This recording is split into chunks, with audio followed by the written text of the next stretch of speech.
This marks the first time I've ever posted a rant to YouTube. In the grand scheme of things I could choose to rant about, this is incredibly minor. And I'm certainly not the only person to do it. We've had a glut of rants on this topic. I'm very late to the party, I realize that. But I was not prepared to feel as strongly about the Nostalgia Critic's review of Pink Floyd's The Wall as I do. I am not especially familiar with The Wall, either the film or the album, or with Pink Floyd's music in general. But I am very familiar with two things: reviewing movies and satirizing music. And the magnitude of Doug Walker's failure at both is absolutely mind-blowing. I've listened to a lot of other commentaries on this review, and I think there are a couple of points that have gone largely unmentioned, and I'm going to mention them here. So, a little background on me, just so you understand where I'm coming from. I am an author at The Editing Room, home of the Abridged Script series.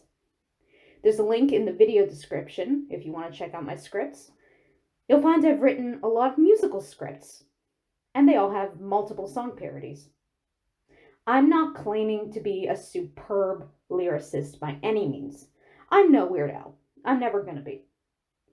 If a combination of parody and review isn't your bag, I'm not going to hold it against you. If it is your bag and you think I suck at it, I'm not going to hold that against you either. But the combination of parody and review is what people visit the editing room for. That is our niche. They come to us for parodies first. And we try to improve as writers on a consistent basis, as every content creator should. I'm not seeing that drive to improve with Doug.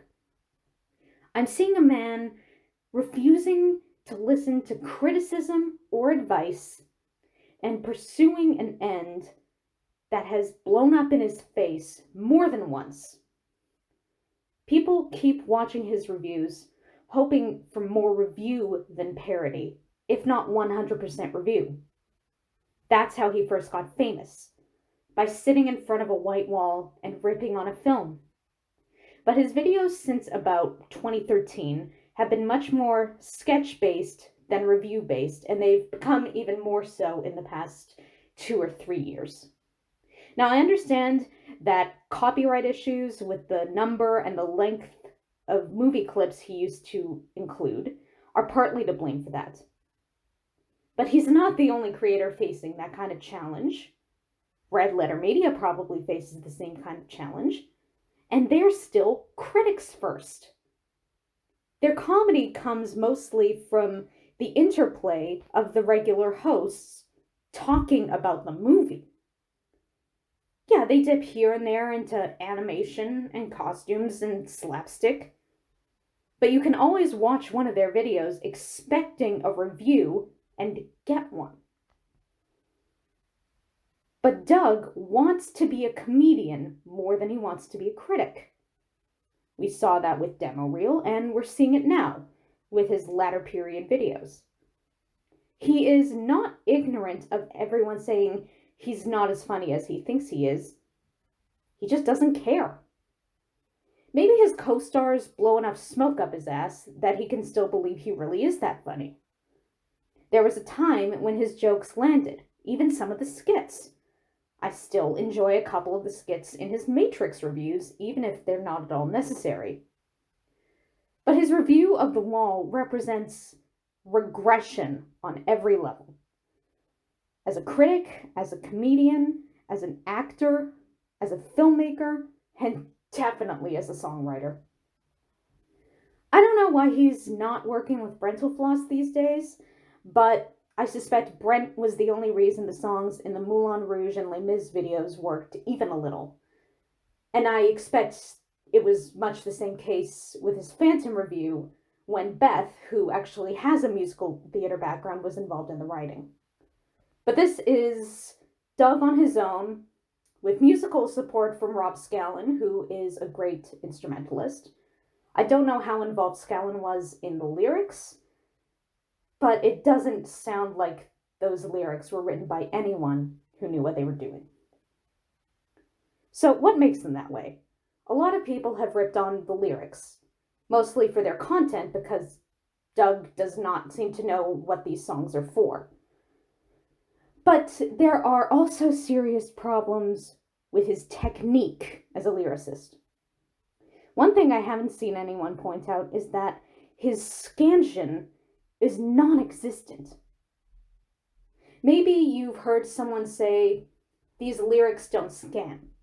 If you're not quite sure what that means, the simplest definition of scansion is that it's the art of deciding which syllables need to be stressed in a line of verse.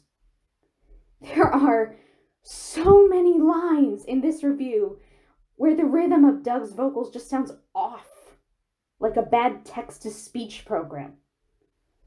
I can think of 2 examples in Comfortably Dumb. Are you still sitting in that chair? And just get through the damn flick. Doesn't that just sound wrong to you? When you're writing a song or a poem and a word doesn't fit the meter perfectly, the responsible thing to do is find another word that does fit.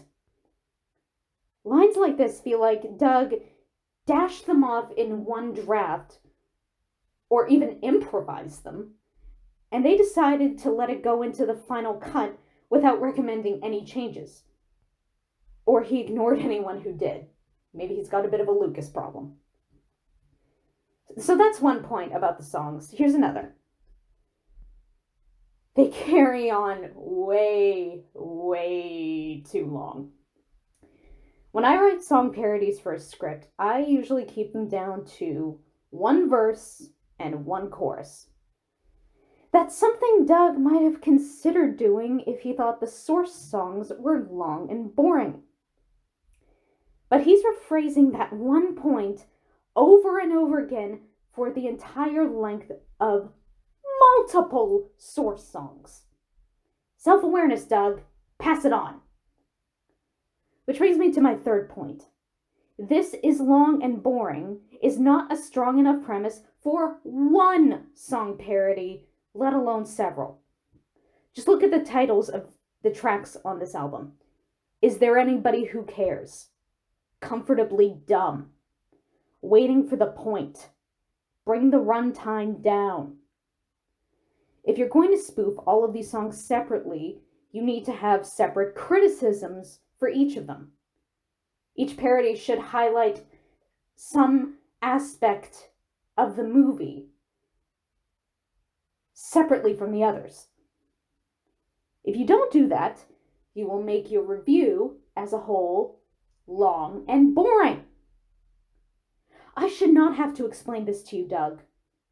I should not have to remind you that good satire requires clarity and specificity and precision. You've been at this a lot longer than I have. You should understand this. Here's another thing. When I write parodies for a musical script, I don't write them from my perspective as the author criticizing the movie from the outside, the way Doug is doing. I write them from the perspective of a character commenting on something that happened within the story. That helps facilitate that precision I talked about. That way the script keeps flowing and readers get a sense of what the movie is actually about, which I don't from watching Doug's review. And isn't that the first thing a review should do? Another thing, his rhymes are fucking lazy. There are a few rhymes I have banned from all my future parodies. Dumb, lame, hack, suck, blow, shit. I have banned them because those rhymes are for when you can't think of anything better to say than this thing I am criticizing isn't that good. Doug falls back on words like this all the time. Just that title, Comfortably Dumb. Oh, Doug, you genius wordsmith, you. You've been reading those PJO workbooks I sent over, haven't you? I can't wait for your next song that rhymes art with fart. Second graders rhyme like this. You are 38 years old, Doug. You have to be capable of putting more thought into your lyrics than this. Last point about the songs, specifically So Long, Weird Song, the spoof of Goodbye Blue Sky. Many people have pointed out that it's about World War II for a reason, and Doug is an insensitive twat for not knowing or caring what that reason is. Many people have pointed out that it can't be Oscar bait, as he alleges, because the album preceded the film. But even if that last part was true, does Doug believe in his heart of hearts that that's why Roger Waters wrote it? That he was seeking approval from entertainment industry gatekeepers for his highly complex and intensely personal art movie? Roger Waters was hunting for an Oscar? Oh, I don't know. I think his reasons might have been a little less shallow than that, Doug. There are several shots throughout the review of Doug's co-stars mugging and giggling and chanting and cheering like absolute dipshits. They do this especially in the preambles to In the Floyd Again and We Need More Victimization, and to a lesser extent in the B-roll for Comfortably Dumb, with Brad and Malcolm and Tamara trying to help Corey Taylor out of his chair. Part of my soul dies whenever I look at their faces in these shots. I don't blame any of them for that. It wasn't their idea to repeat stupid reaction shots on a loop. That was Doug's call. I want to feel like some of them are pissed at being treated like sentient props. I don't know. Obviously, being in Doug's orbit has been good for them because YouTube watchers know who they are.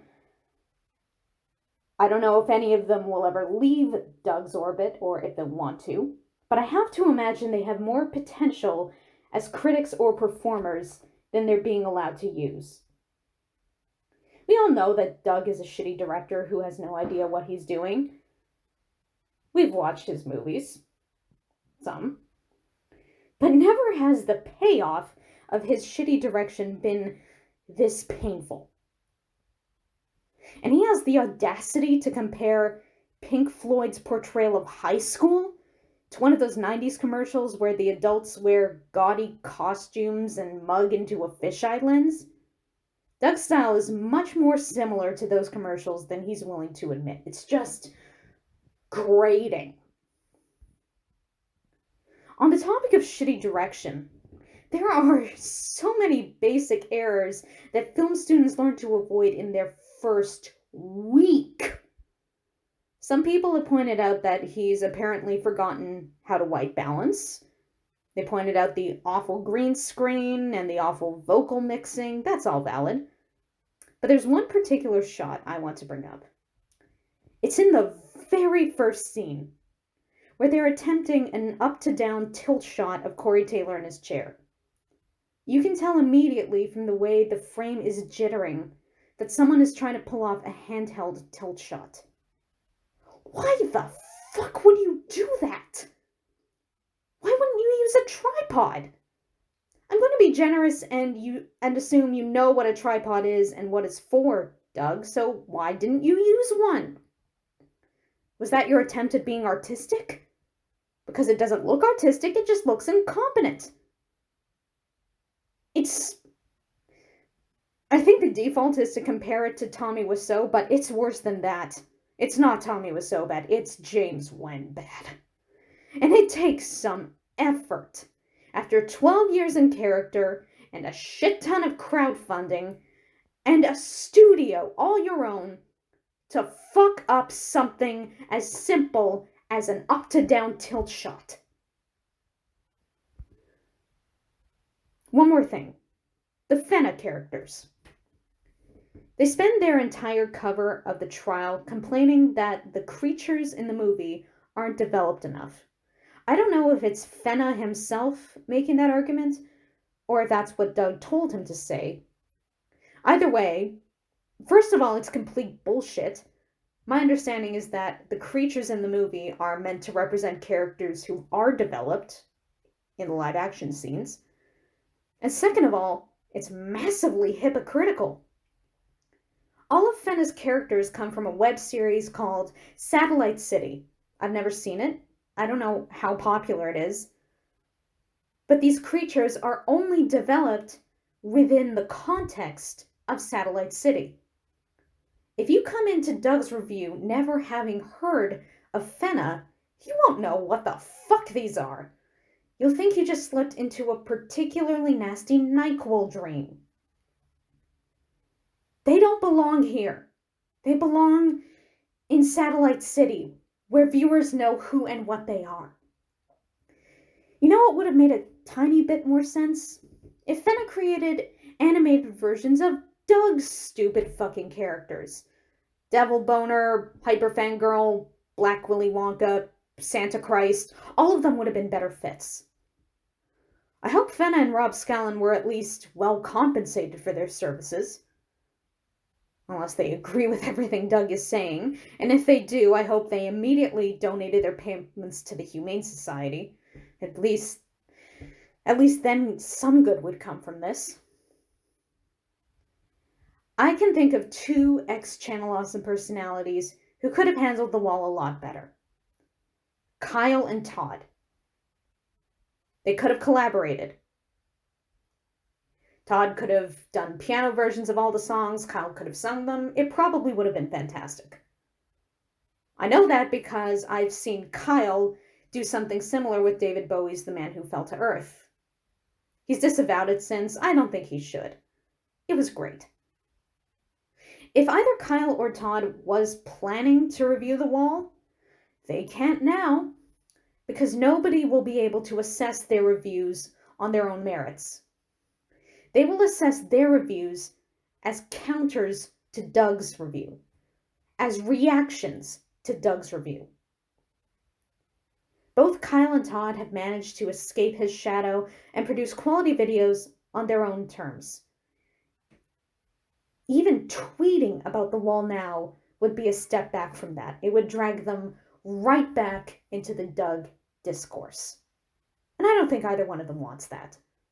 So, this is the review we get. Thanks, Doug. Thanks a fucking lot.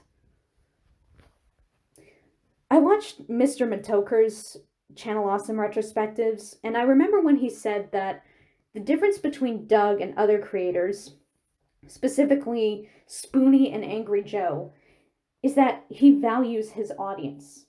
He's not going to rumble with them on social media or in the comment section. And no, he's not going to. That's not his style. But I don't think that means that he appreciates his audience. He's certainly pleased when they give him money. But what does he do with it? He makes Pop Quiz Hotshot. He packs his reviews with skits that people constantly tell him they don't like or want. And then he makes this fucking thing. I can't watch his review of The Wall and see it as anything other than a statement of contempt. Not just for the movie, or the album, or the band, or anyone who's a fan of the movie or the album or the band, but we, the viewing public, as a whole. It is Doug Walker saying that he doesn't need to try to get better at what he does. He doesn't need to undertake more than surface-level analysis into the media he's spoofing. He doesn't need to please anyone but himself. But you don't have to watch the Wall review to know that. This isn't totally new. You can look back 4 years at the Christmas with the Cranks review, where he spends the whole thing talking about how little effort he put into his old shit and how lazy his memes were, and honestly, he's not wrong. Looking back on it, that shit was pretty repetitive.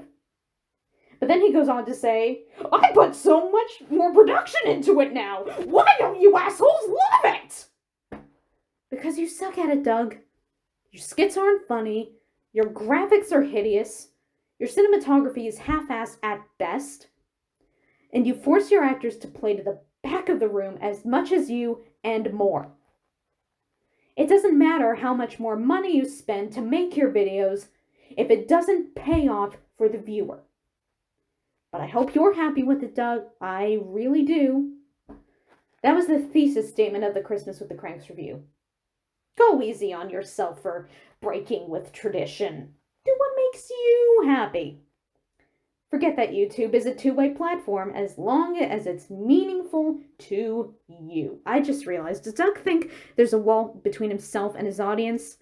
Does he think he has that in common with Roger Waters? Does he think his review is a piece of highly stylized art reflecting this belief? Because, Jesus, fuck, I hope that's not what he was trying to get across.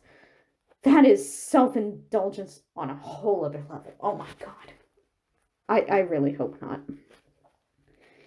You know, even after all that I've said, I'm probably not going to stop watching his videos completely.